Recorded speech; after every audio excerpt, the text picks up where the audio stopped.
So it's really wonderful to see everyone, and I want to welcome everyone to our program tonight, Erev Tov, and thank you again for joining for this next installment of our Dr. Jeffrey Kramer Bioethics Initiative. And we're really in for a treat tonight, as we have a very important and certainly a timely program this evening. Now, for those who joined us last time, our last program was on November 17th, and at that time, we discussed the coming COVID-19 vaccine that we were all eagerly anticipating, and thank God the vaccine has arrived. It's now being distributed and administered, but with its distribution, we know comes many, many difficult ethical questions. Many of those questions we will have the privilege of exploring tonight. So we're grateful to be joined tonight by a terrific lineup.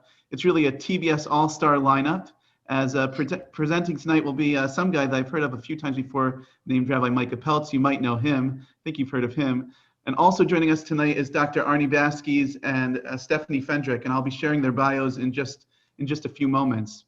But first, let me say what a privilege and what a special opportunity it is to hear tonight from the three of them. In our conversation leading up to tonight, I found particularly enlightening, and I think this is really going to be an opportunity for us to sort of pull back the curtain a little bit behind this COVID-19 vaccine and how it's being distributed, how these really difficult but all important decisions are being made. And I really want to just first thank Arnie and Stephanie for being here with us tonight and giving of your time and your expertise. We're also grateful for our founding partners of the Dr. Jeffrey Kramer Bioethics Initiative at TBS, specifically to Yale and Audrey Asbell, to Kent and Kent, to Jane and Jeff Kramer, and to the Ravitz Family Kindness Fund, all of whom have really helped to get this program started, and to all of our donors, the many donors who have stepped forward and helped to make conversations such as the one we're having tonight possible. Thank you to all of you for continuing to give and to support this wonderful and important initiative. So here's how things are going to work tonight. We're first going to hear from Rabbi Peltz. And I have to say, if you thought Rabbi Peltz was famous in our movement before a few weeks ago, you were right, but he is definitely more famous now, as Rabbi Peltz is going to be discussing tonight a very important publication. Rabbi Peltz is responsible for writing the teshuvah for the movement, the responsive for the movement, which he entitled Vaccination and Ethical Questions Posed by the COVID-19 Vaccines, which was unanimously passed by the CJLS. The CJLS stands for the Committee on Jewish Law and Standards, which is really the halachic body of our movement, the conservative movement, which really works to set both legal and ethical policies for our movement. Rabbi Peltz sits on that committee, and he wrote the responsa. He wrote the paper on how our movement, how we as conservative Jews should see both our ethics of vaccination and the process of vaccination. So he's become a conservative movement sensation since the new year. And Rabbi Peltz is going to be sharing with us his teshuvah, which deals with these questions. He's going to give us a summary of that teshuvah. I'll also post a link in the chat for the teshuvah if you haven't had a chance to read it already. We're then going to pass the microphone over to Dr. Baskies, Dr. Arnie Baskies, who will be looking at the bigger picture, explaining how vaccine distribution is working both nationally and even globally. And then we will then move to Stephanie Fendrick, who will offer us the local perspective, specifically using Virtua as a case study for the various organizations that are coordinating and facilitating vaccine distribution. And she will share with us what it has been like overseeing such a complex process. We're then going to make sure that we have time for questions, as I'm sure there's going to be a lot of questions as part of our program tonight. There were some questions that were pre-submitted, which I have, but anyone who would like to ask a question should certainly feel free to do so. The way we're going to do this is I'll invite you to send those questions to me in the chat, and I'm going to moderate and ask those questions on your behalf. I'll say up front, I hope we can get to all the questions, but I apologize if we run out of time and don't get to your question. Please don't take it personally, but please do, as our speakers are presenting, feel free to send me questions that you have in the chat, and hopefully we will get to them. I just want to also note that our session tonight is being recorded, and it will be up on our website along with all of our other bioethics programs that we've had. It'll be up in the next couple of days. So both for your reference and also after you're very impressed by the program tonight, feel free to share it with those who you think might be interested.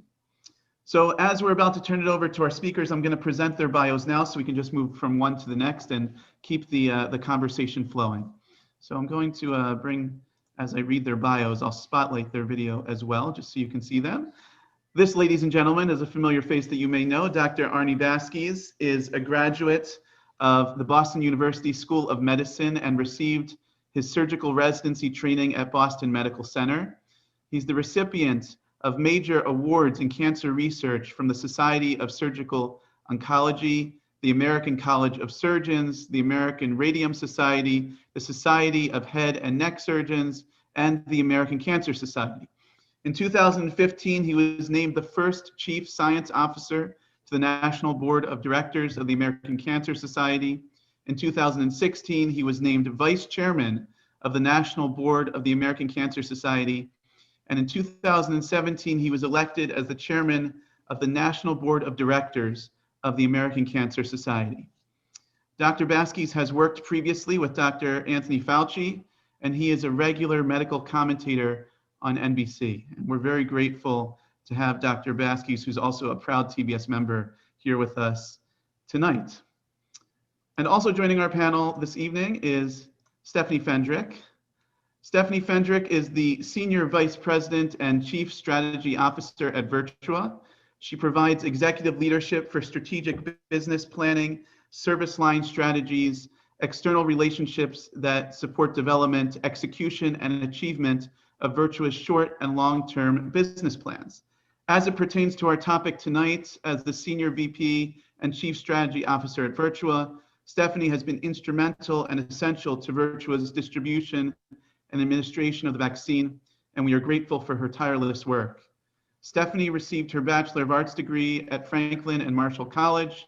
She earned an MBA with a concentration in health services from the Business School at Duke University, and Stephanie completed the Health Management Academy GE Fellowship Program for senior executives and is a fellow in the American College of Healthcare Executives. We're also very grateful to have you, Stephanie, joining us this evening, another proud member of TBS, and it's great to have you with us. So with that, I'm going to stop talking, and I'm going to turn it over to the famous Rabbi Peltz, who's going to be talking about his work on this issue of vaccination and distribution. Rabbi Peltz.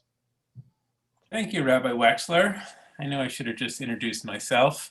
And Erev Tov, everybody, good evening. Always good to be with all of you. And many of you will recall that back in November, as Rabbi Wexler mentioned, we had a similar session with Dr. Toby Schoenfeld and Dr. Farley Cleghorn talking about this issue. But we know, though it was only a couple months ago, things have changed very much after that. And that session for me was really helpful in thinking about this question that was posed to the Committee on Jewish Law and Standards about thinking about the Jewish values that might help guide the ethical distribution of the vaccine. The truth is I started working on this teshuvah right after that program around Thanksgiving. I got my first draft out in the beginning of December. Then it went to the committee for 2 weeks of review, or it got torn apart, as often is the case. And then I rewrote it. And of course, what happened in between is I started talking about when the vaccines would be available, and subsequently they became available as writing this teshuvah. And then I talked about how the ethical guidelines might be applied as they were worked out in theory by a variety of organizations. And then before I put the final draft together, they were already being put into practice and being revised. So, all of this is, as Dr. Schoenfeld said at our session in November, this is about as complex as it gets, trying to figure out how to vaccinate the global population, United States population, how to decide how to make those decisions with those vaccinations. And it was my hope with this teshuvah to try to give some Jewish sources and to think about some Jewish values that might help us inform our decisions. Now, there are really 3 questions that my teshuvah dealt with, and I'm really going to focus on the third, but I want to say something about the first 2 as well. The first question that was asked of the committee was if there's an obligation to be vaccinated against COVID-19. Secondly is, can Jewish institutions require vaccination for employees, students, and congregants? And three, what should be the guidelines for the distribution of the vaccine when it comes to Jewish law? Now, I'm not going to go deep into the sources tonight because we don't have so much time, but on February 2nd, and Rabbi Wexler will mention this at the end, I'll be presenting this as part of a movement-wide program called Scholar Stream that TBS is sponsoring, and I'll go more in depth into the Jewish sources, and of course you can click on the link in the chat and take a look at that as well. But just to deal with each question. First question, is there an obligation to be vaccinated? This question, on the one hand, was easy because it's been answered before, but on the other hand, there's a twist with the COVID-19 vaccines that made it more complicated. It was easy because already Rabbi Joseph Krauser and the conservative movement, Rabbi Elliot Dorff, and also many other rabbis from across the Jewish spectrum have cited the many exhortations in Jewish law to take care of yourself, to watch out for yourself, and also to care for the health of others. We know that saving another life, protecting against life, protecting one's health are paramount in Jewish law. They come before almost any other law that we might have. So getting vaccinated is something that has already long been considered an obligation in Jewish law to be vaccinated against an illness. The twist, of course, when it comes to COVID-19 vaccinations, the newer issue that we were dealing with is to quote Rabbi Elliot Dorff, who spoke to us a couple of years ago as well. You know, he said it's obligated to be vaccinated where the inoculation has a proven track record of effectiveness. Now we know these vaccines have been fast-tracked, been approved under this emergency use authorization of the FDA in the United States. And in other countries in the world, there's been other emergency use type authorizations that's been given to. And the question became, were these COVID-19 vaccines considered to be effective in having a proven track record of treatment?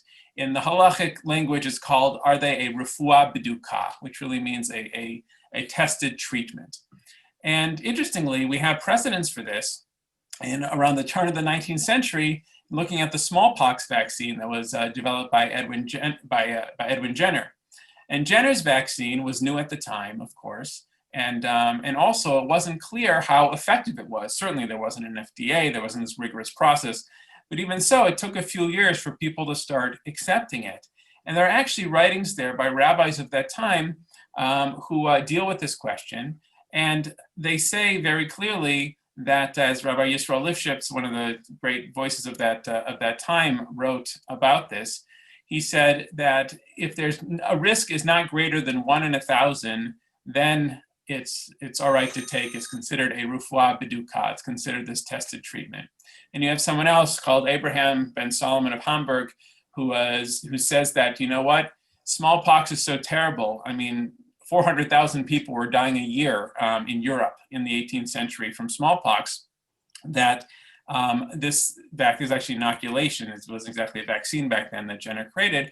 But because of that, we have a responsibility to the rest of the world to be vaccinated. And so therefore, should be considered a refuah beduka tested treatment, and we should take that vaccination. Extending that to our day here, even with the truncated process that these vaccines have gone through, they have still certainly been tested and gone through trials. And it was my determination, which was also the one, by the way, made by the Rabbinical Council of America, which is the Orthodox organization, and also the Reform movement, and Rabbi David Golinkin in Israel as well, that these vaccines have been tested enough to be considered a refuah beduka tested treatment, and therefore we would be obligated to take them like we would any other vaccines. So the first answer to the teshuvah is yes, we do have an obligation when it comes to Jewish law to have these vaccines, both to protect our own health, as well as to protect the health of others, and to try to do our part to fight against this pandemic that we've all been dealing with. And just going along with that too, something I also address, which I hope by now is pretty obvious, but wearing masks, frequently washing hands, physical distancing, all those things would also be considered mitzvot, also be considered obligations for us to help protect people's health as well. So that's the first piece of the teshuvah.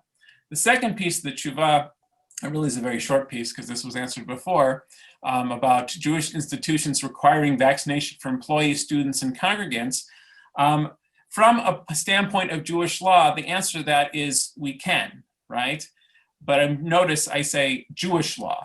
There is secular law that plays into this as well. And there are many lawyers on this call who can speak more to that than I can.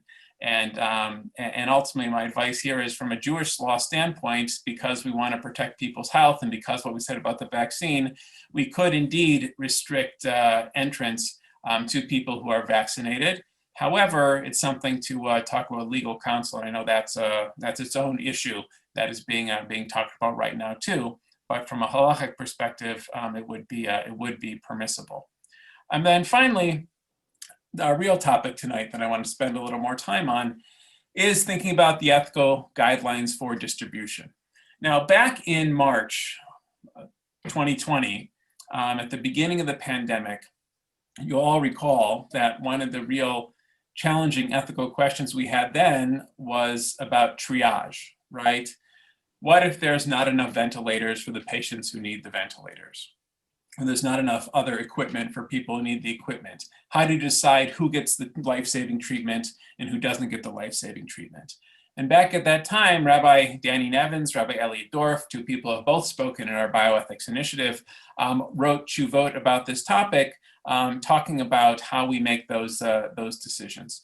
And I was able to go back to these teshuvot and pull out some of those pieces that I think, though it's a different issue thinking about vaccination ethics versus those triage ethics, there are some overlap there of some of these principles that are worth thinking about. Now, one thing I should say before I jump into these is there's a concept in Jewish law called dina de malchuta dina, which means the law of the land is the law.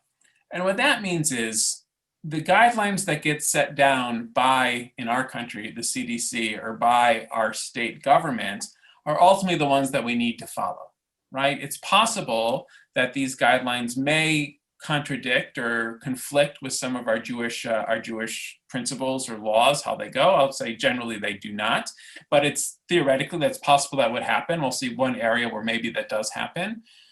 But still, you know, Jewish law tells us that we need to respect the law of the country, and we can't say, well, halacha says this, Jewish law says this, so therefore I'm going to ignore what you say, government of America, right? We follow within that. So my effort here was not, I mean, listen, I wasn't going to write a paper that's going to influence what the CDC is going to do, but my hope here was to write something that would get us thinking about our own ethical obligations in all of this. Because we know this exists on, there are questions here on the global level, on the national level, and on the personal level. And we'll hear how that actually plays out in real life from Arnie and from Stephanie in a few minutes. So just to talk about a few of these principles. And again, I'm not going to get into the text here behind them. We'll save that for February 2nd, but this is what comes from our tradition. So first of all, one of the key questions in Jewish bioethics is, who is in the most immediate and grave danger, right? Who are the people who are most vulnerable? We want to make sure to try to save those who are in immediate danger.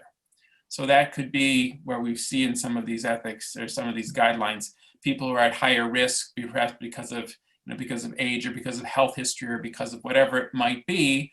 Those who are in most immediate and grave danger are people who would take precedence when it comes to Jewish bioethics.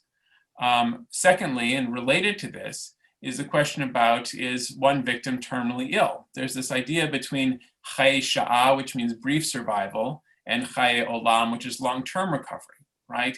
If you have a patient in front of you who maybe has, a chance for a longer-term recovery than another patient, they might take precedence here as well. This is something else to put into the conversation.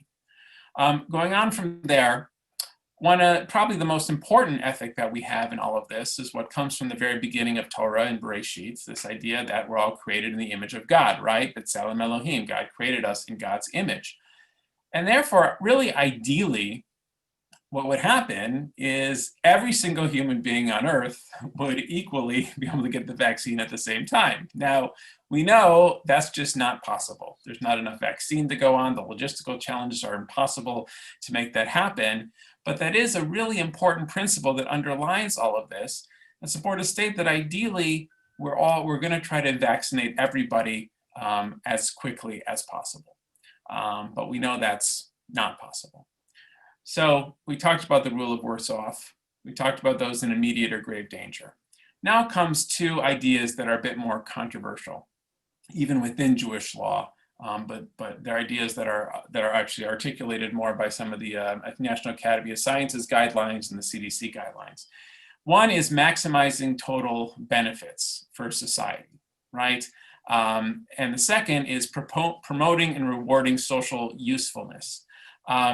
These are controversial. There are some who say, and Rabbi Danny Nevins actually wrote a dissenting concurrence to my teshuvah, where he said he agreed with most of what I wrote, but he has a problem with this kind of utilitarian ethic, which he admits is in Jewish sources, but something that often is minimized in Jewish sources, because we don't want to be in a position where we say, you are more important than you, right? Your life is more important than your life. Not because of health, not because of danger, but because of your job, right? Or because of some other factor.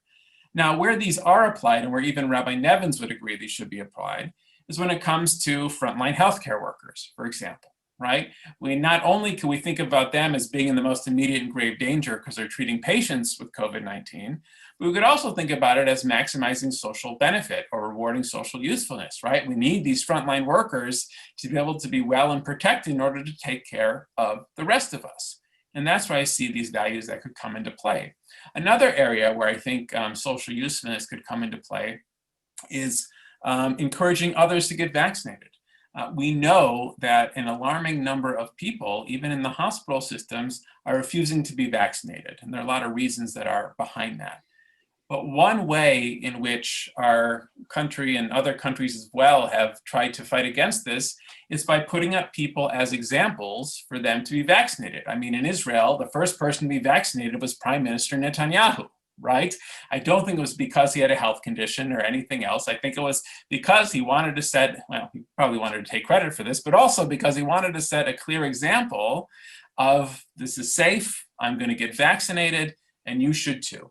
In the United States as well, right? Vice President Pence was publicly vaccinated, President-elect Biden at the time, President-elect Harris at the time. Many political leaders are publicly vaccinated. I can't speak to their health histories, but I think part of the reason was maybe, partly essential employees of the government, right, for people we need, but again, also to set that example. And it happens in our community too, and I admit, I'm one who I think has benefited from this. As Stephanie called me a couple weeks ago to ask how Virtua can reach out to the Jewish clergy in the area, because clergy has been determined, by the state and by the health systems to be essential workers who need to be vaccinated, but also because there are communities who are aren't getting vaccinated who need to be. And part of the need that she explained to me was having clergy be able to be vaccinated to set an example for others and encourage that vaccination. And I think that's also something that's important. Lastly, what I want to point out here, in addition to those are all important ethical ideas in thinking about how these ethical distributions of vaccine is structured. But what I also deal with too is on a very personal level. There's been a lot written and talked about jumping the line, right? Trying to use connections or means to move forward. And I come out pretty strongly saying that using personal connections, influence, or financial means to receive the COVID-19 vaccine sooner than our allotted time is forbidden by Jewish law, right? We don't want to take a spot of someone else who's been determined to get it before us. Now, when I wrote that at the beginning of January, it seemed pretty clear-cut, right? There are articles about wealthy folks in Los Angeles who are paying their doctors to try to get this vaccine. And that is real, and that seems to have been happening. The extent of it's happening, I don't know, but it seems that it is certainly out there. But I think we've all learned over the last few weeks that this is a lot more complicated than that. What does it mean to jump the line? If you're offered a vaccine, should you take it? Or is it something that you should wait and try to give it to someone else? Well, the truth of the system is, as it is right now, right there, it's not so simple of, I'd rather have so-and-so, I'd rather have my parents get vaccinated than me, so let me just award it to them, right? It's not, things aren't so simple as that. So, I think, and this is sort of the updated teshuvah that I'd like to write, is, is I think, first of all, it's clear that one shouldn't jump the line. And by that, I mean people who would be in, the second or third tier of getting the vaccine to use a connection, to pay money, to try to move up to get a vaccine well ahead of that, I think certainly would be something that would be forbidden by Jewish law. However, I do think that as different systems are rolling it out in different ways, and one is within the category that's described by the government there, if one is offered a vaccine because they're in one of those categories, then you should take the vaccine. Because clearly, the other factor in here too is that every person who's vaccinated is a small step towards combating this pandemic, right? And every person who's vaccinated is a good thing for that to happen in our world. So, I think that, that it gets very complicated, but I think what we need to do is to try to take the spots when it's appropriate for us to take them and to sign up through the means that we need to sign up for them. And that is perfectly appropriate to do, and also to help others to do as well who aren't able to do it on their own, who need some help with the website or with connecting on the phone, whatever it might be, in order to get those vaccinations. So let me pause here. There's more to say. Perhaps we'll get to it in the questions too. But I hope that thinking about some of these, bigger concepts, Jewish values, Jewish principles to help us think about this ethical distribution vaccine is helpful in now turning to Arnie and to Stephanie, who are going to speak about how these things are playing out or aren't playing out so well on the global, national, and local scale. Good evening, everybody. It's a pleasure to be on this call with all of you, and especially with Rabbi and with Stephanie, who's a very good friend. Let me start out by telling you that I'm going to try to keep my comments brief, and that, but I want to give you an idea as to where we are, where we're going, but where we should be. Right now, worldwide, there have been about 98 million cases of COVID that have been reported, with about 2 million people having died from it. In the United States, we account for about a quarter of all of the COVID diagnoses, about 25 million cases.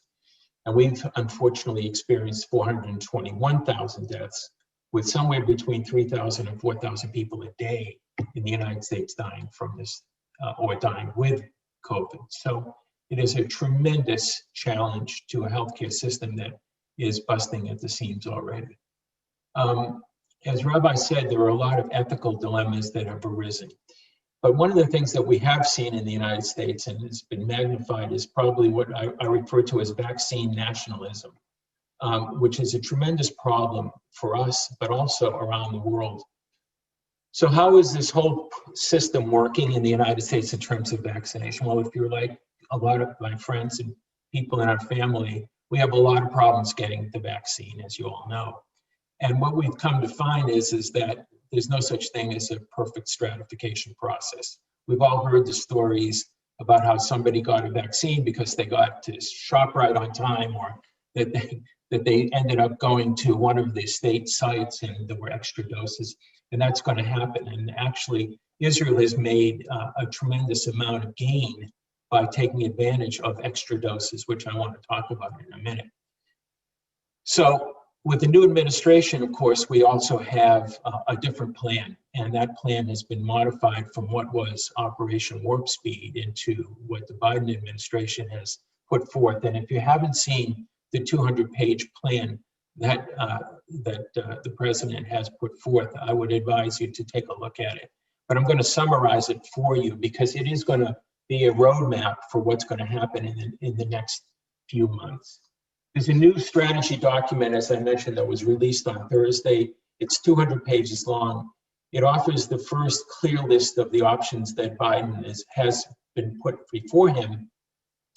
And it doesn't specifically, however, say what he's actually going to do. What are the steps he's going to take?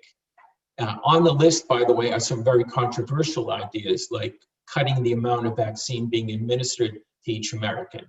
He's also made it clear that he will utilize the so-called Defense Production Act to ramp up the production of some key supplies, like the needles and the other implements that are needed to give the vaccine. Governors and mayors, as you know, around the country have complained recently that they don't have enough vaccine to meet the current demand, and Biden has acknowledged that the supply of physical vaccines is not where it needs to be in order to vaccinate a majority of Americans. As you know, the Trump administration released what was supposedly a supply of vaccine that was supposed to be for second doses. So those second doses aren't there yet.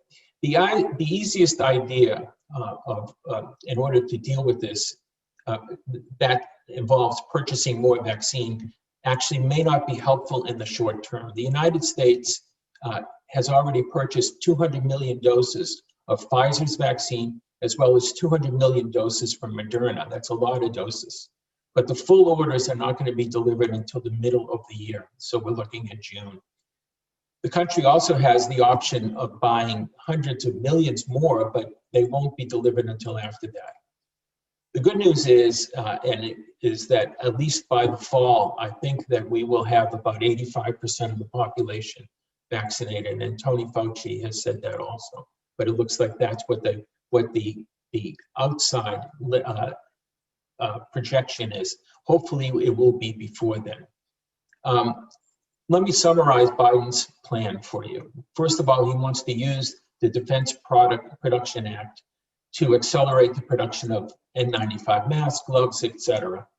He wants to reimburse the states, and this is a big deal, for testing and vaccination spending, and for deploying the National Guard for vaccine distribution. And we may see the opening of some National Guard stations, these large armories that are around the country, so that we can get more centers involved. He wants to establish a COVID testing board. He wants to establish a COVID-19 health equity task force, which is a big deal from an ethical point of view, because as we know, there are a number of underserved and populations in the United States who don't have the wherewithal or sometimes even the means and transportation to get to a vaccination site. As you know, we're going to be required to wear masks on airplanes and for interstate travel. There's going to be more direct money for research, for treatments, it's going to provide more guidance on school reopenings. All of these things are important, but it doesn't get to the heart of the matter, which is to get the vaccine into people's arms. One of the problems that we face, of course, is even in the healthcare field, is that somewhere between 30 and 40% of healthcare workers don't want to take the vaccine right away. They want to wait, which is another issue that's come to pass. In this country, we also have a class struggle, which has been magnified by the election, as you know, but also by the fact that we have health inequity in the United States. And one of the other problems that we face is that even if we get ourselves vaccinated at the 85% level, we also have to be concerned about the global vaccination process. Why? Because the longer that the virus is out there, the more chance it has to mutate. So as you know, this is a virus that began in China and made its way around the world in less than 12 hours. The first case, by the way, in the United States was diagnosed in January of 2020. So between January of 2020 and January of 21, we've gone from theoretically one diagnosed case to 25 million cases. You can only imagine what's going on in low and middle income countries. So far, there have been about 39 million doses in wealthier countries such as Germany, Israel, the United States that have been administered. But there are some countries that have only had 25 doses given, not 25 million, not 25,000, 25 doses in some countries have been administered. So this virus will be in the world's population for a long, long time, unless we can get the whole world vaccinated. So it is a huge problem. And when I talked about vaccine nationalism, that's exactly what we have. We have countries that are now competing with one another to get enough vaccines so that they can get their populations vaccinated. On the horizon, the good news is that Johnson & Johnson will probably have their phase 3 study review, data evaluated by the FDA within the next week to 10 days. And from what I've been told, the data will be impressive, and it's a one-dose vaccine. So that will hopefully be able to be ramped up also.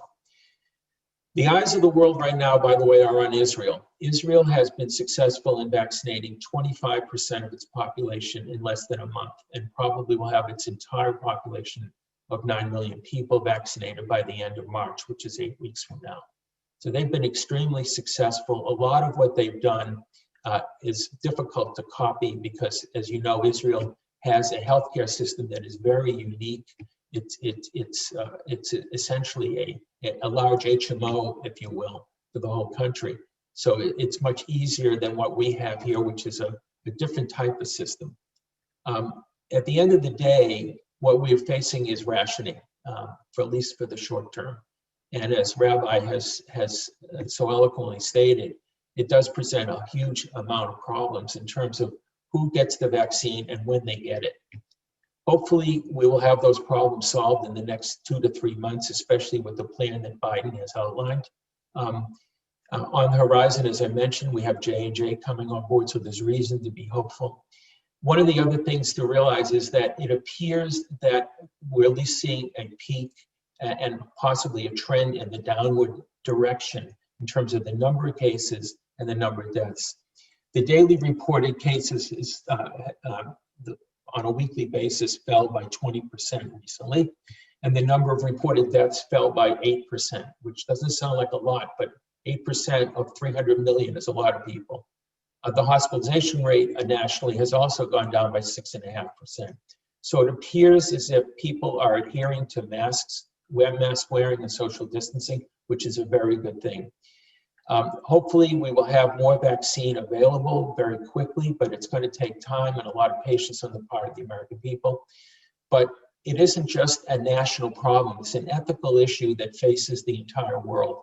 Because as I've said, unless we also address this issue on an international level, we will not be able to get control of this virus in the short or the long term. So there are a lot of challenges ahead, and I would applaud the politicians who are looking in that direction at this point. I'll turn it over now to Stephanie.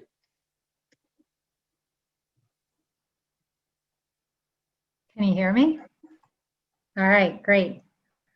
Well, first I want to thank Rabbi Peltz and Rabbi Wexler and Dr. Baskies for inviting me to share with you virtuous experience for giving vaccines to our employees and the plans that we are currently engaged in with starting to expand that to our community under the guidelines established by the New Jersey Department of Health.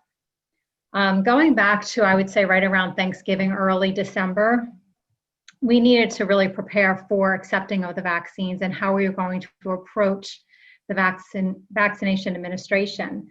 This included things like we didn't have a refrigerator that could get to, or a freezer, I should say, to get to negative 91 degrees. So we needed to procure the refrigeration. There are special gloves you have to wear to protect one as they go to get the vaccinations. So there were things we needed to buy so we could take care of the vaccinations. We had to figure out the operations.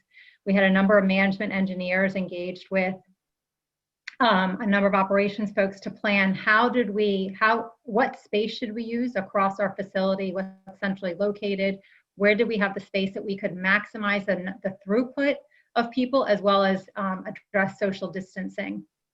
Then we did a workforce survey to see how many people really were interested in getting the vaccine. Now this was really before the emergency use authorization, but we wanted to get a sense what the sentiment was.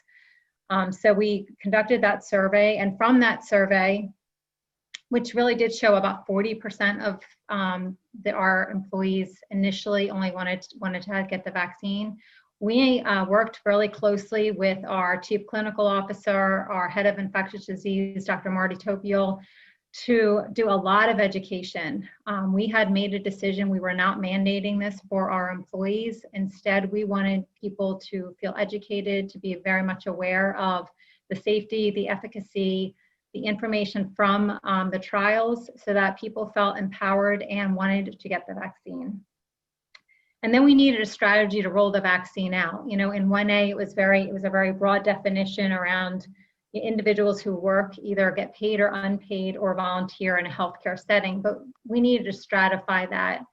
And so that was a lot of the work pre-getting any vaccine. Our vaccine arrived on December 17th, and we started giving vaccine on December 18th. We had decided in terms of a location to use a, we call it the Barry Brown Health Education Center. It's really just a bunch of conference rooms. It's on the site of our old Voorhees Hospital off of Isham Road on Kearney Boulevard. The front of that building has been in use since March as a drive-up testing site. So we had to route traffic around the back of that building to be able to accommodate both uses at the same time.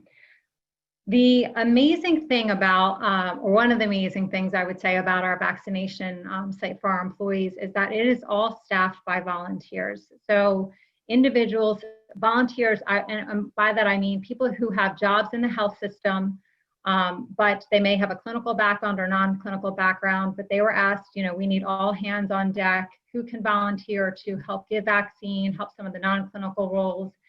So individuals like Dr. Howard Winter, who I think I saw on this call, you know, has been giving vaccines.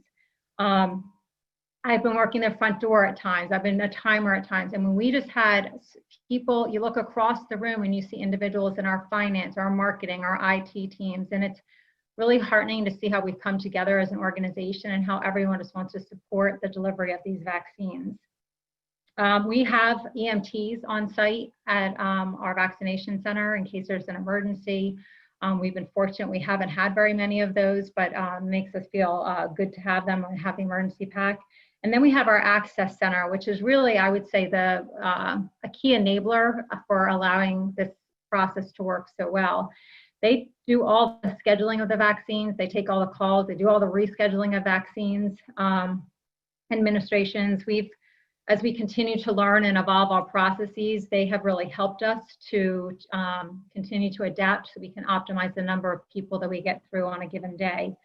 I also want to say it's with pride that my sister-in-law, Sharon Fendrick, works there and really is a major leader in terms of helping to refine our operations and also troubleshoot so we can continue to improve how we're delivering the vaccine and getting more people in.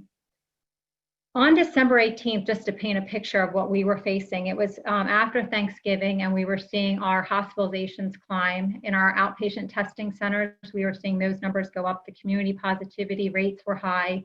We were getting numbers from the state in terms of projections that we were going to hit a surge like we hadn't, way beyond what we had seen in the spring.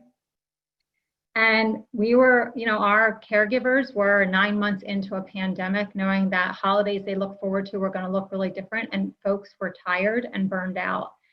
And the vaccine was a time, you know, getting that vaccine in was such a ray of sunshine and light and hope. And it became, you know, I think for everyone who worked there, a feeling of celebration and relief and, you know, thought that we're going to get to the end of this. So it was really needed at the time that we got it, and it remains a joyful place to be to get those vaccines. The way the supply works is we are alerted on a week-by-week basis how much supply we're going to get. So you know, we only plan for the appointments for the amount of supply we know we're going to have in a given week. We had 1 week we were moving along, and then we were notified we were getting 50% of the vaccine that we had had the prior week. We had had Pfizer for probably 3 or 4 weeks when suddenly we were notified we were getting Moderna. And the process, how you handle that vaccine, the time period between your first dose and your booster are different for those. So, you know, I'm fortunate to work with great people who've been very flexible, adaptable, and, you know, we continue to pivot to make these things work. We do, you know, as I mentioned, we scheduled for the supply. We also made the decision, and it's been one that we're going to also use as we move towards the mega site, is that when a person commits to scheduling their first appointment, they are also committed to the second appointment. So if it's Pfizer, 21 days later, you need to say, I'm coming in for that vaccine because we're holding it for you. Same thing whether it's 28 days. And so your choice is sort of what time on that day, but you know, we've had folks say, well, I'm going to be away. Well, we're like, well, then cancel your first dose, and when you come back, let's take it. And many folks have opted to sort of rearrange their travel plans accordingly. I heard Arnie mention a little bit about extra doses. We don't really have extra doses. What we have designed is, you know, we do have cases of no-shows. We work in a clinical setting and emergencies do come up. We have worked to really reduce that. So we're asking everyone to do everything they can if someone has an appointment to help them get to that appointment. But on top of that, we've created a list of people who have appointments further out that live within 15 minutes of the HEC in Voorhees, our site. And if we seem like we're having no shows a day, we contact the people on that list and first come, first serve, and we just move them up in the schedule. So we're really proud of the fact that we use about 100% of the vaccine that we receive. As I mentioned in the beginning, we had to stratify our employees and how we were going to administer that vaccine. So initially we looked at those employees who were at most risk for getting COVID from an exposure perspective. So we started with all employees who work in the ICU, our emergency department, or are a part of our EMTs, our medical intensive care unit. So we reserved appointments for them for several days, allowing them the time to get in and schedule without anyone else clogging up the schedule. So they had first rights. From there, we sort of expanded to anyone who is providing patient care. We also went to our medical staff. We have over 1,200 physicians on our medical staff and offered them the opportunity to get the vaccine, as well as those in their office to also get the vaccine. By January 6th, we sort of had a last call across all of Virtua. So whether you were clinical or non-clinical, this was your opportunity to get your first dose. And at this point in time, our site in Voorhees is really just focused on second doses. We are no longer offering any first doses there. We have been making great progress with vaccinating our employees, but we also study who's getting it, where they work, what their department is, and we also focus in on who's not getting it. And so similar to what Dr. Baskies talked about, I mean, we have lower vaccination rates among women of childbearing age, those that are trying to get pregnant and or are breastfeeding, and our colleagues who are African American and or Latino. And so we have been really focusing in on how can we provide more information that they would be interested in getting the vaccine. And there is a lot of fear there, and there's a lot of history that justifies that fear. Our CEO is African American. He has made it a personal mission of his to try to increase the confidence in our colleagues to get the vaccine. So he has been rounding at all of our facilities, talking about getting the vaccine, getting people in smaller groups to hear their individual stories and appeal to them to get the vaccine. We have done a lot with peer mentors in departments to encourage getting vaccines. Rabbi Peltz, you talked about this. We've had some of our Black physicians provide, I'm going to call them sort of testimonials, talk about the research that they did, maybe fears they had coming into the process, and then following the research, why they decided to get the vaccine. And we've been promoting some of those videos, again, as a means of education. We are resurveying our employees to find out, for those that did not choose to get the vaccine, asking them why they didn't, so we can have more specific interventions. We were concerned about transportation being an issue for some of our colleagues, and so we brought vaccines to our two primary sites in Camden. So our Camden Health and Wellness Center on Atlantic Avenue, and then our Virtual Lady of Lourdes site. So we had two vaccination, I'll call them sort of drives. I think it was in early January, and we have another one coming up in February. So our experience at our employee site has given us a tremendous amount of insight into planning our mega site, which is where a lot of our efforts are currently focused. So as we transition to the community, more of a community focus, Virtua is the healthcare partner in Burlington County for the Burlington County Vaccine Mega Site. This is one of 6 state-run mega sites in New Jersey, and it's a partnership between the state of New Jersey, the Burlington County, and Virtua.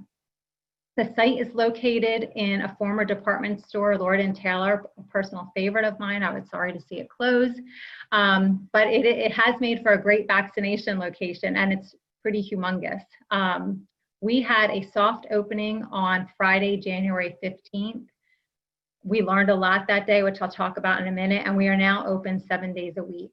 The staffing at this site is a combination of the Virtua employees that have been volunteering at our employee site, The National Guard is everywhere. So we've been learning how to work with the National Guard and training them on our systems and how to register people and help them make appointments. So that's been really interesting and a new process for us. And we also have paramedics. Paramedics have recently been approved to be able to administer vaccination. So that's helping with the workforce as well. The day of our soft opening, it was more information was shared about it being a site than we had anticipated. And I would say the day was pretty chaotic. We received a lot of phone calls. Our phones crashed, our IT systems crashed. There was overwhelming demand with people trying to learn about vaccines, and a tremendous number of people showed up, not realizing it's an appointment-only site, wanting the vaccine and or wanting to tell us that our phones weren't working and our computer systems weren't working. So we had tremendous teamwork. Our IT folks worked diligently, and by later that evening, everything was up and running. And starting at midnight, I guess it was on January 16th, that Saturday, online appointment scheduling was open. And by, I believe it was like 7 or 8 a.m. Saturday morning when I got up, I had a text that we already had 81,500 people registered for the vaccine. And that number is growing exponentially. So just for some context, the Burlington County megasite serves the entire region. It is not limited to Burlington County residents. It's also not limited to Virtua patients. We do have to adhere to the state's phased vaccine rollout plan. So appointments are only available to those that meet the criteria that are set forth by the Department of Health. And as we know, that criteria will evolve over time. I think everyone recognizes right now that the demand far exceeds the supply of vaccines that we have on hand. And please know that we are very eager to ramp up and open up for more appointments. It really comes down to the supply. And we have received assurances that the supply will continue to grow over the next several weeks. We have sized this facility to accommodate doing 2,400 vaccines a day. So it's enormous. It is staffed to handle that volume, and we're starting on Wednesday running 12 hours a day, 7 days a week. So if the supply comes, we are ready and can't wait to vaccinate as many people as possible. We have created on our website, which you can go to virtua.org, and you will find it on the front page. It says, let's do this. And if you click the button, it takes you to the site. Across the top, it has information around COVID. If you want to learn more, click it. There is a registration form on the website for people to sign up for the vaccine. It's really important that everyone fills out that information, and that puts you into the queue for a vaccine. Right now, if you go on there, there are no vaccine appointments available, but that will be changing. And there's a few ways that's going to be changing. I think over the weekend, a tremendous number of people combed through the registrations that we have. And, a number of people, it's hard to trust that I put my name in and I'm actually in line. So there are some people that had multiple registrations. There are folks that had many appointments. Some of them were intentional. They made maybe one for themselves, for their spouse, and for a neighbor. But some of them, they weren't sure if they had the appointment. They were nervous and they kept making appointments. So throughout the weekend, a number of sort of duplicate registrations and appointments were cleaned up. That will help create capacity. And again, as I said, we anticipate getting more supply every week. But if you register, you are in line, and you will be contacted either through email or MyChart, which is our electronic medical record. So you may have one. There's also instruction on our website on how to open a MyChart account.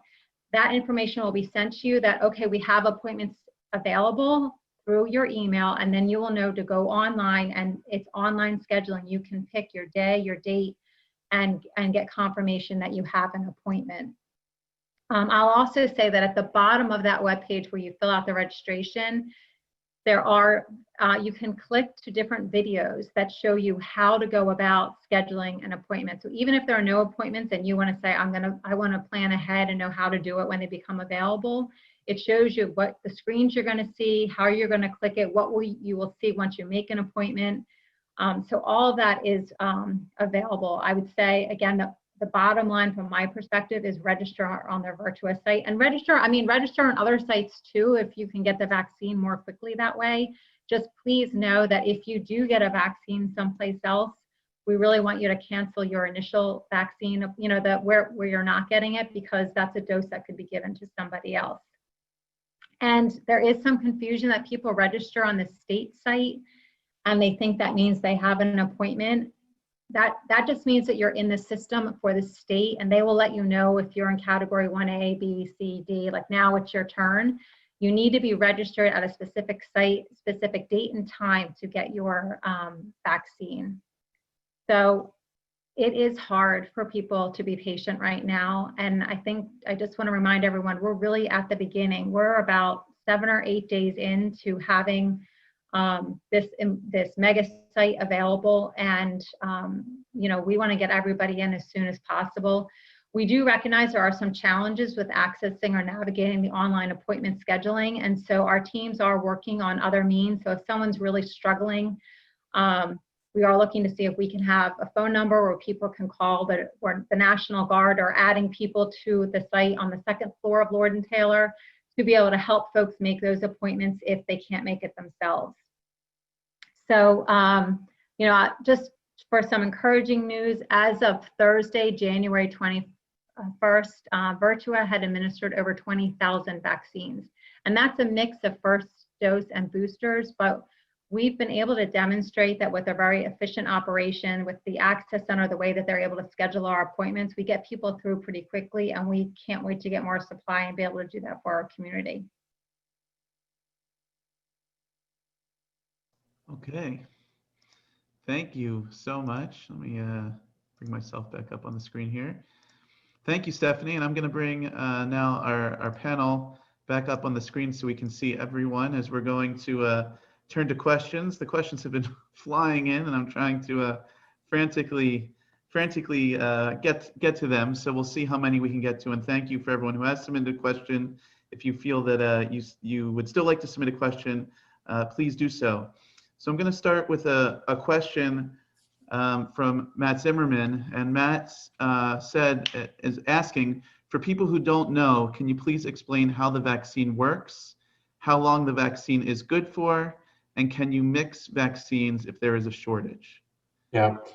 Okay, so those are great questions. First of all, right now we have 2 vaccines that are available. Let's talk about each of them a little bit. And then I'll talk about the recent CDC declaration, which was came out very, very silently, if you will, on Thursday. So the Moderna vaccine is viable. In other words, once it's manufactured, it's viable for about 6 months from the time it's manufactured. And it can be stored in a but it has to be stored in a freezer at really sub-zero temperatures between -15 and -25 degrees centigrade. Once it's defrosted, it can stay in the refrigerator for about 30 days. So it has a long shelf life, if you will, in the refrigerator. But when it's at room temperature, it has to be administered within 12 hours. So that's the Moderna vaccine. The Pfizer vaccine is different. The Pfizer vaccine really requires ultra cold storage at -70 degrees, which is what Stephanie was talking about in terms of storage. It's presented this issue has presented a problem with logistics, because it can only go to places that have really intricate freezers that can get to a really, really low temperature. Once it's defrosted and it's in the refrigerator, it lasts for 5 days. And so it has to be given when it's out of the fridge within 6 hours, which has also created some issues. It's ideal to have the same vaccine given and the booster. Okay, vaccines, the modern vaccine era usually requires the initial vaccine plus a booster. So you think of it as an introduction to your immune system, and then the booster is the cherry on top in terms of getting everything activated in your immune system. So that when you see the organism again, 6 weeks, 6 months, or a year later, let's say, your immune system is ready to act immediately by producing antibodies, hopefully, as well as T cells, which can killer T cells that can actually kill the invading organism, which in this case is the COVID-19 organism. ideally, you want to get the same vaccine and booster.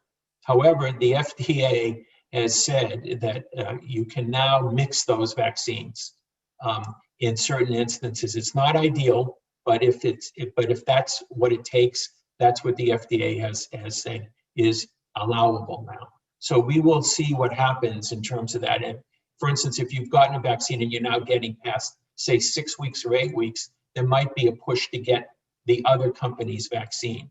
But so far, that hasn't been the case. Most people have gotten the same vaccine and the booster.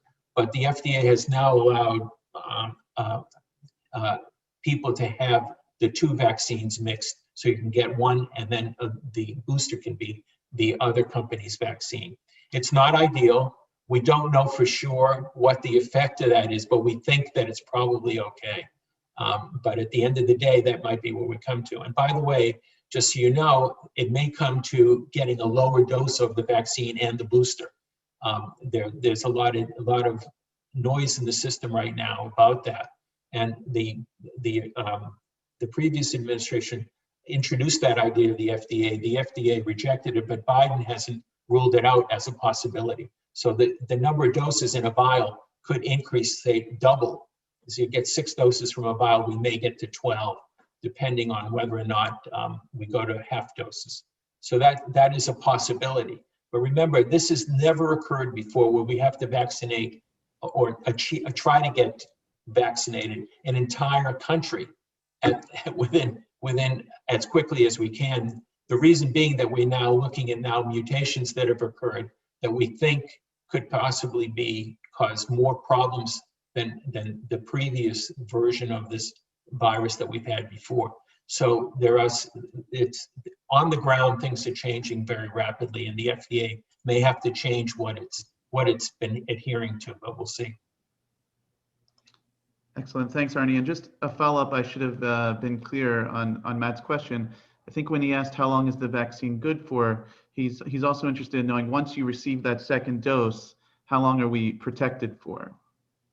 That's even a better question than the one I answered before. So the answer to that question is we really don't know. We think at least a year. And the studies that have come out have shown that at about 6 months, we still see circulating antibodies with at least one of the vaccines. But we have every reason to believe that they're effective, at least in the short term. Will we have to go to yearly vaccinations like we do for the flu for different reason, however? The answer is probably, but we don't know for sure. But you can't give an exact answer to that question because the first people got vaccinated in the United States just within the last few weeks. And we don't know 6 months from now, or 9 months ago from now, or 12 months from now, what the antibody status will be and what the T cell numbers would look like once you get reintroduced to the virus. So really can't give an accurate scientific answer to that question right now. Okay, thank you. Next question is from Morty Sosland, and Morty asked, what do you say to people who are scared to get the vaccine due to reports of bad effects from the vaccine? Well, if you don't mind, I'll answer that, and it makes the answer to that question is very simple. This is a binary operation here. You're either going to get the virus or you're going to get the vaccine. Which do you want? Okay, that's the answer, because this virus is a brand new virus. Human beings have never seen this virus before, so we have no natural immunity to it. So you have 2 choices. You can either take your chances, and you will get this virus eventually. There's no way you can avoid it. Okay, you will get it eventually unless you get vaccinated. That's the bottom line. I just want to add on to that. One of the things that we found is, we've had a number of colleagues who wanted to take a sort of wait and see approach. Like, let me let a few of my friends get vaccinated and see how they do. And we are finding now that we're having a pretty significant number of employees receive their second dose, and they're able to see that, yeah, the arm might be sore. There are, your body may be responding to the vaccine, and you might have a few hours that you're temporarily feeling flu-like and achy, maybe a low-grade fever, but within 24 hours of getting the vaccine, people are feel great. That a lot more people are starting to now feel more comfortable getting the vaccine. So there are certainly a group of at least our employees that have communicated that they just wanted to see more people get it first, and then they'd be willing to try it.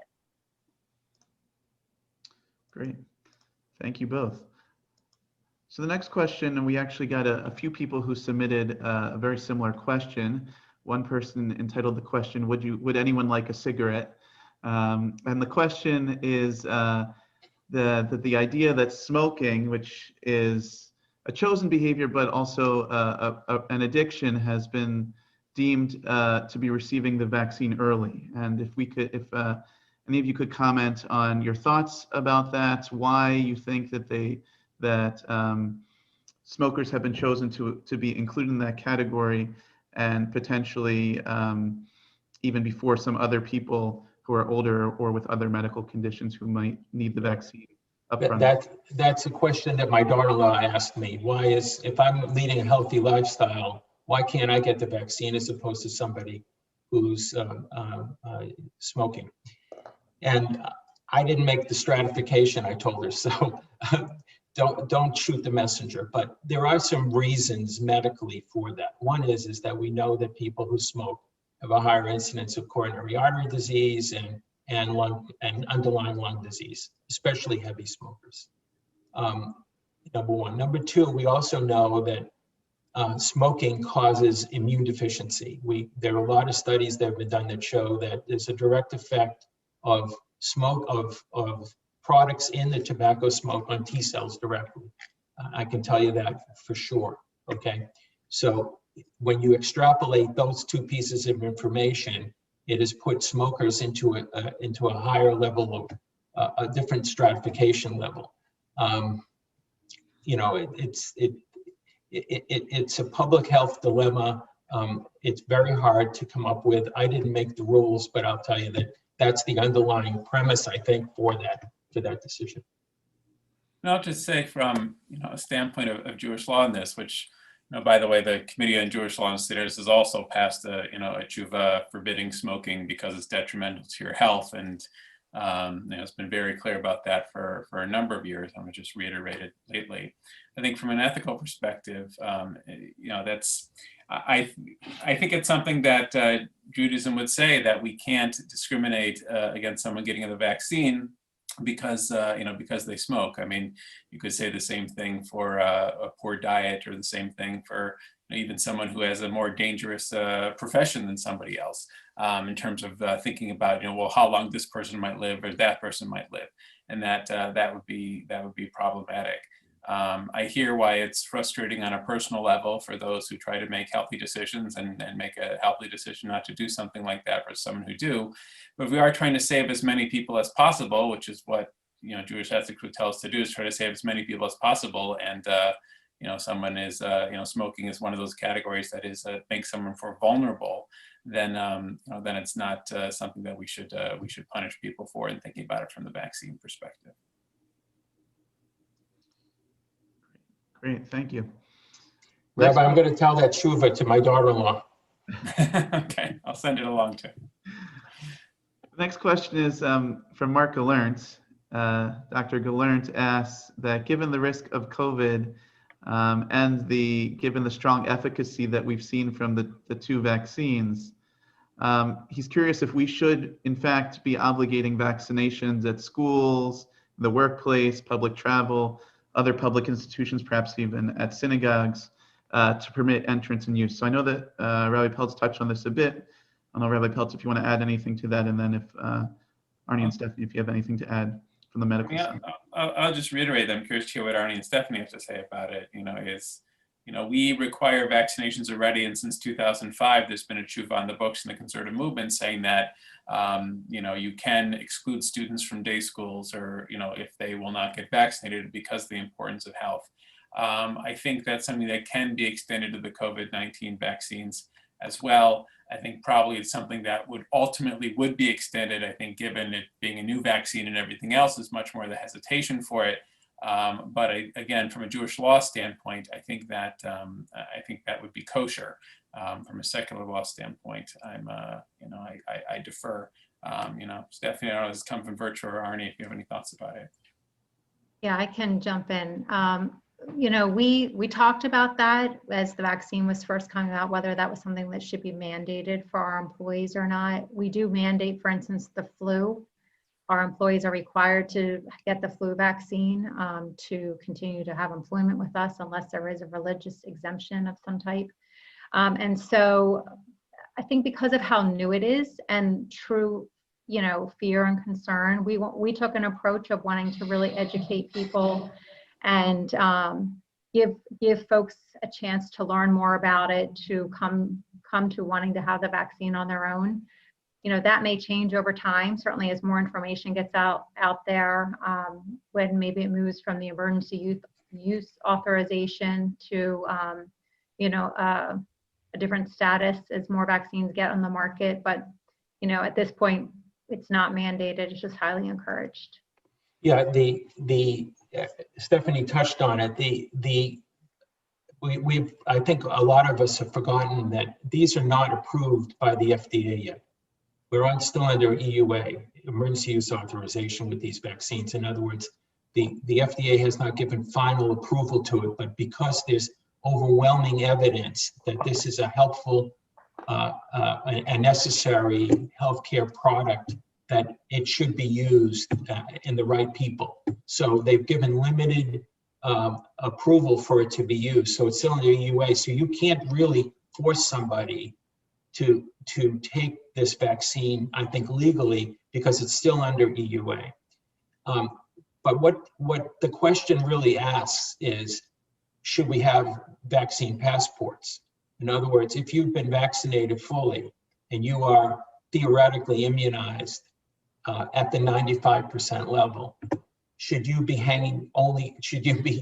socializing and doing things that you did, quote unquote, normally prior to this? And that's going to be a very difficult question to answer. I think it's a legal question, it's an ethical question, because clearly some people will get the vaccine before others do, because we've created a stratification process for it, right? Because we're really rationing a product right now. And as in my lifetime, the only thing I've lived through was gasoline rationing.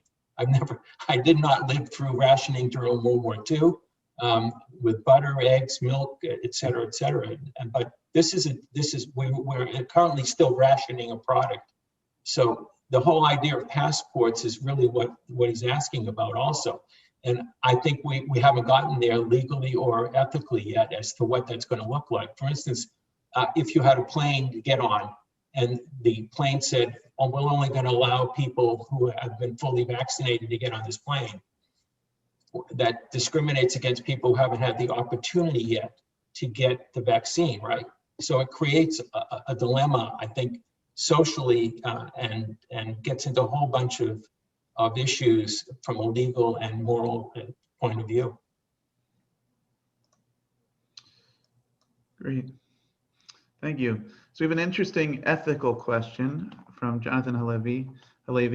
He's asking, what are your thoughts about only giving one vaccine per person rather than 2 doses, such that more people would then be vaccinated in a more timely basis, since there is a shortage of the vaccine?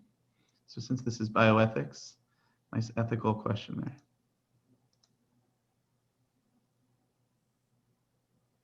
Well, I think first, to answer that question, I'd have to have a better understanding of the difference between, 1 shot versus 2 shots in terms of its efficacy, and and how much more people be, it seems to me that it would be a trade-off between having fewer people with a higher resistance to COVID-19, as opposed to having more people with less resistance to COVID-19. And I think that, I'd worry about it being self-defeating, where it's not enough of a resistance to really do what we want it to do in society. At the same time, if the numbers were there when it was good enough, then then perhaps that might be an option. But I guess I turn to my colleagues here to see if you know, what Could you repeat that question, Rabbi? I didn't hear it. Oh, sorry. So the question was, given the shortage of the current shortage of vaccine, what are your thoughts of only giving one vaccine per person rather than two, so that more people would be vaccinated more quickly? Well, actually, that's what we're doing right now.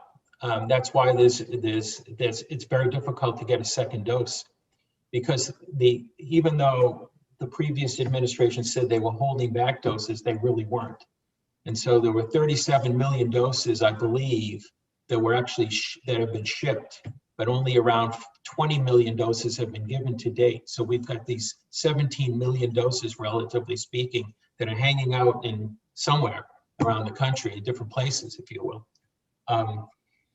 And that's a philosophy actually that is being promoted in a lot of places. And the reason is that we know that the Pfizer vaccine, based on the studies that we have, is about 85% protective with one dose, okay?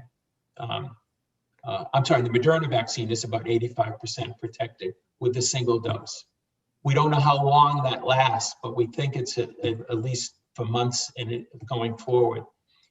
The Pfizer vaccine produces about 52% immunity with a single dose.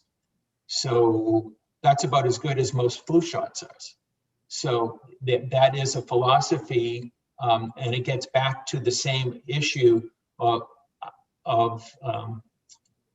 whether to half dose people. So if you could give half doses and you thought that those would be effective, you could get twice as many doses out of a vial. And so you could partially immunize a larger proportion of the people. The problem with that is if that fails, people lose confidence in the whole process. And when that happens, then we're really, really in a deep dilemma in this country. Right now, we're facing a problem with 30 to 40% of people that are neighbors of ours don't want any part of this vaccination process. And that means that we're going to be living with this dilemma for a long, long time. And it's a virus that's going to be endemic in the population anyway. This virus is never going to go away. It will always be in the population at some low level, which is why we need to get as many people vaccinated as quickly as possible. It gets back to that whole issue of whether or not half dosing is reasonable or not. But the problem is that we know that the 2 doses is the ideal way to go. And if you start to tinker with that, then you can have a lot of problems and lose confidence, and it becomes even a worse public health problem than what we have now. Okay. So we received a couple of questions about the vaccination of youth and adolescents. So both more generally, the question was, do you have any information on adolescent and children, and if and when they may be able to be vaccinated? And then someone by the name of Fuzzy Fendrick, I don't know if you know him, Stephanie, but he asked, can children less than 16 years of age that have a condition that causes chronic lung disease like cystic fibrosis or such, can they be given the vaccine? Yeah, Pfizer has completed their enrollment in the 12 to 16-year-olds. And so we'll have that information shortly as to how it works. I would guess that it's going to be fine in those children and kids. That would be my best estimate. There's no reason to believe it wouldn't be. But we won't have that answer until we get the data from, and I can parse it out. But that study has been done, and I think for the 12 to 16-year-old category. So we should know very shortly. Anything to add? Okay. So I have to say, this was the most popular question, and really a very inspiring question. I had about half a dozen. We have a lot of medical professionals on this call. About half a dozen of them who specifically emailed the question of where and how they can volunteer to help give the vaccine. So they were directing the question to Stephanie, although I imagine Arnie can answer as well. And by the way, before you answer, Stephanie, I also had several people write to me saying that they've already received the vaccine at the Morristown megasite and how pleasant of an experience it was and how thankful they are. So they want Well, to. of course it was pleasant. Stephanie's running it, and Fuzzy Hardly Fendrick's running, daughter, not Fuzzy running. Fendrick's daughter is in charge of it. So of course it's a pleasant There you experience. go. What do you So- expect? So I'm if one, surprised, given the fact that TBS always serves food, that they're not serving food at the vaccination centers. So I'll take the question about the volunteers, and we have been extremely fortunate that many people, many of our retired physicians, retired nurses have reached out to us to say, how can I help?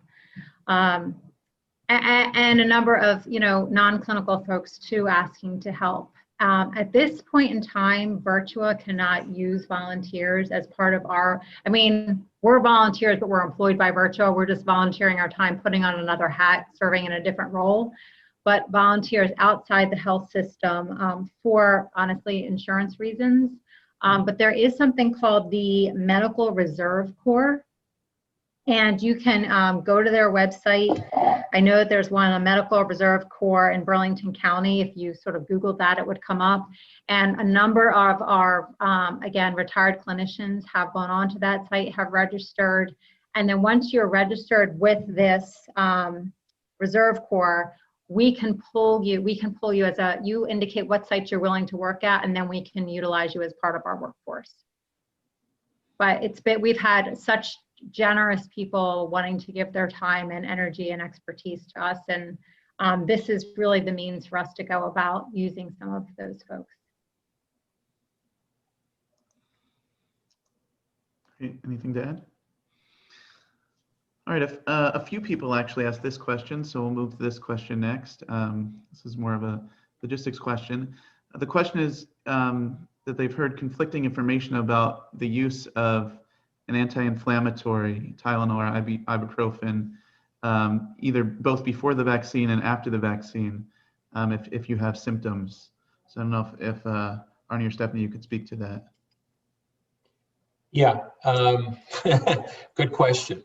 So the answer is it's probably better not to take anything, but if you have to take it, take it. And my personal preference is ibuprofen or Motrin, but as low a dose as you can take.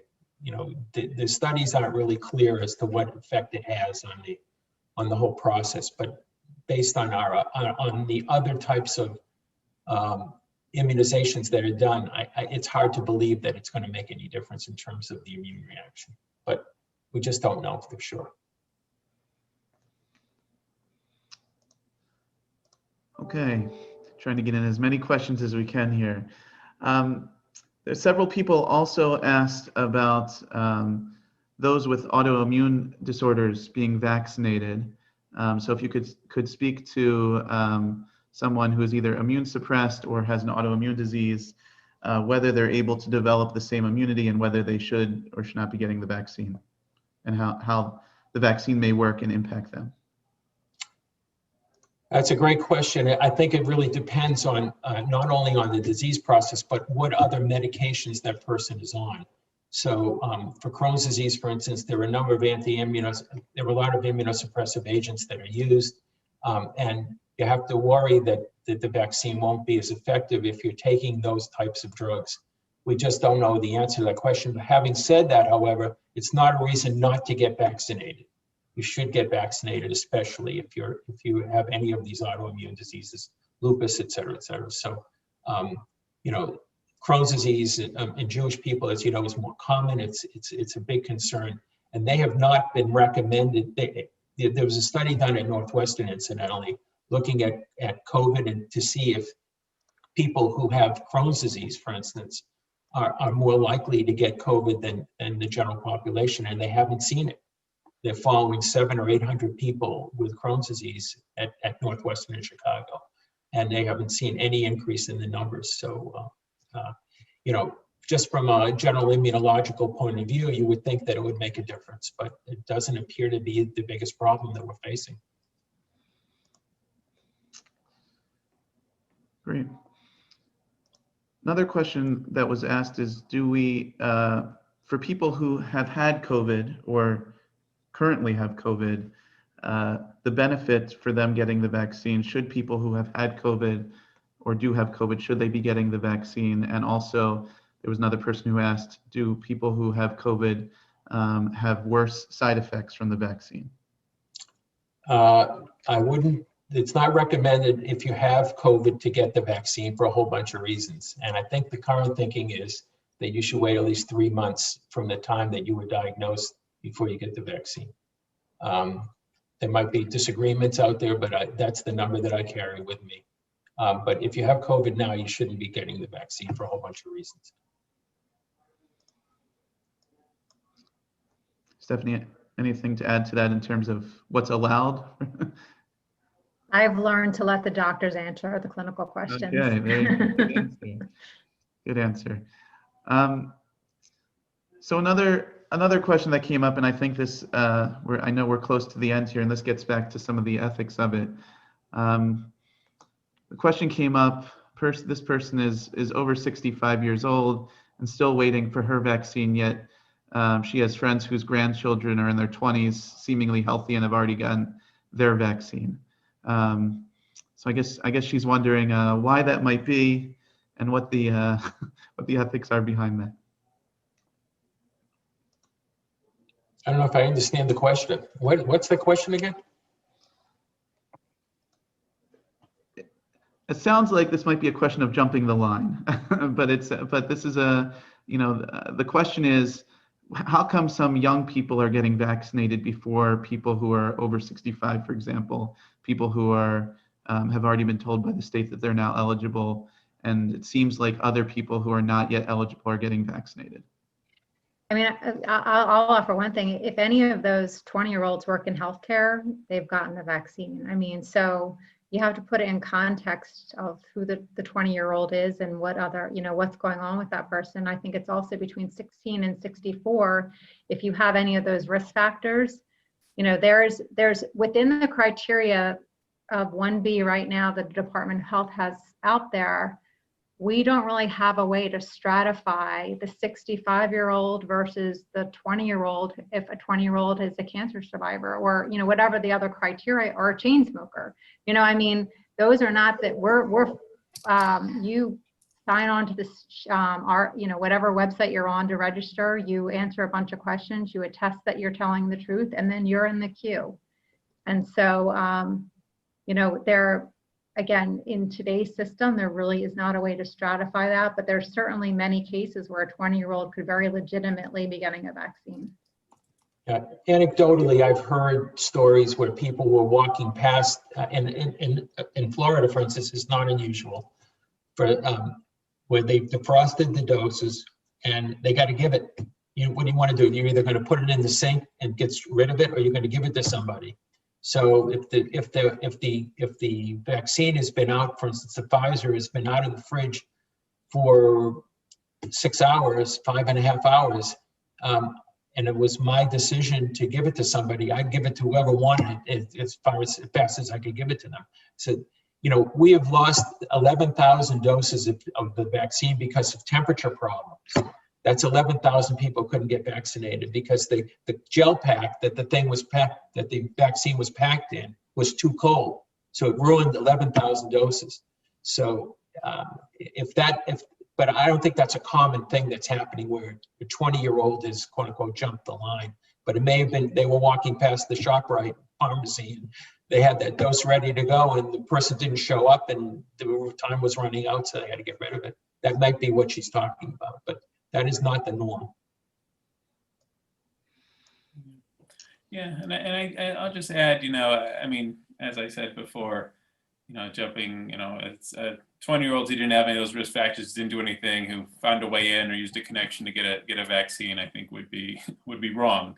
But also, I think, we try to be down the chafschut, right? To give the benefit of the doubt for people is something else that we do. And you never know exactly what sort of medical condition somebody has, or perhaps what other sort of things are going on that might have caused them to get that vaccine earlier. And I hear the frustrations very much. I mean, both personally and also from speaking to many in the community, and hopefully everyone will be able to get vaccinated. And I think the other, midah, kind of the other characteristic that is it's important for all of us to practice right now, and I know it's a worn out one because I've been practicing for a long time. It's Saflanut, right, which is patience, right? It's Stephanie talked about that a little bit before too, and I know it's hard. I know it's been a long road and a very difficult one for all of us in unique ways, but the vaccine really does represent a bright light here. That tunnel is still long that we're going through, but it is still it is out there, and just patience a little longer and trying to cultivate that as best as we can, I think, is also important guidance for this too. Rabbi, if I could just point out something, because this is a talk on ethics. One of the things that's troubled me tremendously about this is that there are other diseases out there that kill more efficiently even than COVID does. And our attention is so focused on COVID, we forget about people who have other disease processes like a stroke, like heart disease, like cancer. And this has made delivery of healthcare almost impossible in terms of screening for cancer, for instance. We're seeing there are 200,000 clinical studies that have either been aborted, delayed, or completely disrupted. 200,000 studies around the world because of COVID. And so every nation is now turning its attention. So from an ethical point of view, there's another issue that you could even write another teshuvah about, which is which disease is more important, COVID or somebody who's got end-stage heart disease or end-stage lung disease or cancer. So, how do you direct your attention to those things, and how do you get the resources for those? And that's really, really been very disruptive. I can tell you that it's been very bothersome to me in particular. Yeah. Thank you, everyone. So we have just about reached the end of our time. I see that it's 9:01, but I think that Rabbi Peltz started to answer this question, but I want to give Stephanie and Arnie a chance to answer it as well, which is the last question for tonight. And I do apologize to those questions that we did not get to. I did note all of the questions, and I'm going to see if I can get answers to the other questions, as there were some personal questions and some people who are very concerned about getting their second appointments and not hearing back about appointments and such. So we're going to see what answers we can get for you. But this final question is just understanding that there is a lot of that everyone is feeling a certain level of frustration, also appreciation of everything that is going on and has taken place, but that there is this level of frustration and hoping that we can get more people vaccinated more quickly. What advice would you give to the several hundred people that are with us tonight as we move through really what are some of these first days of the administering of the vaccine? Well, I'll jump in first, if that's okay. And I think that, Rabbi Wexler, you just said it, it's the first days of administering the vaccine. I mean, if we really take a step back, I think it was December 11th for Pfizer and maybe December 17th for Moderna that they got the emergency use authorization. And then the supply had to be shipped, and then we were taking care of our frontline healthcare workers. So I believe it was just last Wednesday that we moved to Category 1B. And we're at the beginning, and I have talked to a lot of folks who have,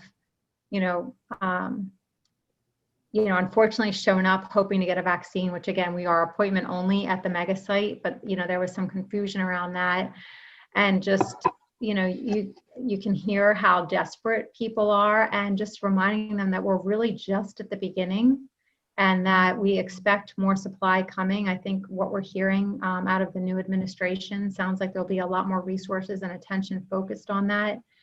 And, when the governor comes, he came to visit our mega site on Friday, and he felt very good about the operation and is telling us to move full steam ahead to plan for 2,400 doses a day. To me, that's a great sign that we're going to be getting there. It's going to require a little bit more time and patience on everyone's behalf, which is tough at this point. So this is Bereshit here, right? This is not the beginning of the end of the beginning, but it's the beginning of the beginning, right? That's where we're at. The President Biden has promised the American people 100 million doses in 100 days. 100 million doses means that 50 million people can be fully vaccinated. Right now, we're at 0.8% of the population has been fully vaccinated. 0.8%, okay? That's a very small number. The reason that these vaccines were chosen wasn't that they were just effective, okay? The reason these vaccines, the government spent billions of dollars in conjunction with these pharma companies, was that they could be ramped up very quickly. In other words, you can make messenger RNA vaccine very, very quickly and very efficiently. So thank God we have companies like Moderna and Johnson & Johnson and AstraZeneca, okay, and Pfizer and Novavax, which will be coming on board probably within the next 2 months. But we will probably have 85% of the population vaccinated by September, which would be an unbelievable achievement. But it's going to take time. We have 200 million doses of each of these companies' vaccines that are supposed to be delivered by June. And it's January, it's really almost February. So we're only a few months away, right, from the summer. But in the meantime, you need to be very careful. You need to wear a mask. You need to socially distance. COVID frustration is, I have it, you have it, we all have it, but we've got to be as patient as possible. Americans are not used to being patient. We're not used to lines. We're not used to any of this. This is like truly craziness, but that's what we have to do until we get enough vaccine out there and we can get 75 to 85% of the population vaccinated, and then this stuff, then it will go away in the sense that we won't be we'll be living in kind of like we were before this whole business started last January. But it's the beginning of the beginning, so we have to be patient. The beginning of the beginning sounds like a sermon title. I'm not giving a sermon. You never know. Well, I think it's really a good note to end on, that this really is the beginning of the beginning, and certainly there is that frustration and the anxiety, but there's also the hope that if we can have that sablanut, if we can have that patience, that there is light at the end of the tunnel, and hopefully we will get there, as you said, Arnie, by the fall with that 85% vaccination. I want to thank all of you so much. A special thank you to you, Dr. Baskies, to you, Stephanie Fendrick, and of course to Rabbi Peltz for giving of your time and your expertise, for being with us tonight, helping us think through these very complicated and challenging issues, and answering also some real tachlis, some real really very important and essential questions for us. And thank you for really being our heroes on the front line of this every day, for the incredible work that you're doing in helping to move this forward, and helping bring us that sense of hope. Want to also, again, very grateful and thank our founding partners of our Dr. Jeffrey Kramer Bioethics Initiative, to Yale and Audrey Asbell, to Kent and Kent, to Jane and Jeff Kramer, and to the Ravitz Family Kindness Fund. Thank you so much to all of them. And also thank you to everyone on the TBS side that helped make sure this all came together so nicely behind the scenes. Thank you to Alex Weinberg, to Michelle Hasit-Waxman, and to Ron Safir. And thank you to everyone for being here tonight. I just want to give one final plug before we say goodnight for the evening. As Rabbi Peltz mentioned, this Scholar Stream series is starting up this week, actually, on January 26th. It's going to be a wonderful series that we're going to be joining in with some of the world's leading scholars, Rabbi Peltz, that will be helping us engage deeply with text and tradition and how we navigate ethical dilemmas. As Rabbi Peltz said, he's going to be teaching even more deeply about his teshuvah on February 2nd at 8 p.m. There's information on how to register in the weekly email, and we hope you'll join us for that. Thank you, everyone, so much for joining us tonight, for your wonderful questions. Stay safe, stay well. I hope that everyone can sign up and get vaccinated, and make sure to wear those masks and socially distance yourselves. But may we stay spiritually close. And Lila Tov to everyone. Have a good night.